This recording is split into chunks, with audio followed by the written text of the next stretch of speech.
Hello everyone, আজি কৰিম একদম 5 মিনিটছতে এটা সিম্পল মেকআপ লুক। এতিয়া মই ফাৰ্স্ট লগাই লৈছো ফাউন্ডেশন, আঙুলিয়ে ব্লেন্ড কৰি লৈছো।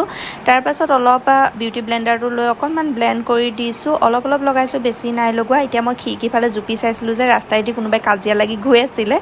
আৰু তাৰ পাছত লগাই লৈছো মই কনসিলাৰ মই অকনমান আন্ডাৰ আই এৰিয়াত লগাম আৰু তাৰ পাছত বিউটি ব্লেন্ডাৰটো লৈ অলপ ব্লেন্ড কৰি দিছো।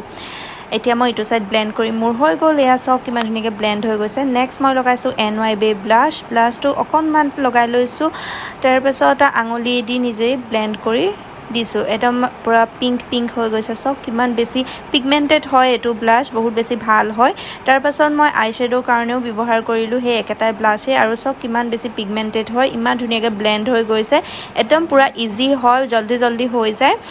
আৰু তাৰ পাছত মই ব্যৱহাৰ কৰিলো আইলাইনাৰ মই লেকমি আইলাইনাৰটো আঁকি ললো এয়া। তাৰ পাছত মই ইউজ কৰিলো মাস্কাৰাৰ কাৰণে সুইচ বিউটিৰ এটো মাস্কাৰা, আৰু এটো বহুত বেছি ভাল হয়, ওয়াটাৰপ্ৰুফ হয়। কিন্তু তাৰ পাছত মানে যেতিয়া আপুনি মেকআপখিনি গুছাব তেতিয়া একদম ভালদৰে হৈ যায়, মানে আঁতৰি যায়। তাৰ পাছত মই কম্পেক্ট পাউডাৰ লৈ পেনি মোৰ মেকআপটো সেট কৰি ললো। নেক্সট মই এটো লিপ বাম লৈছো, জুডিঅ'ৰ পৰা কিনিছিলো। তাৰ পাছত অকমান লিপষ্টিক লগাই দিলো আৰু এয়া হৈ গ'ল মোৰ 5 মিনিটছতে মেকআপ। কেনেকুৱা লাগিছে আপোনালোকে কমেন্ট কৰি জনাব।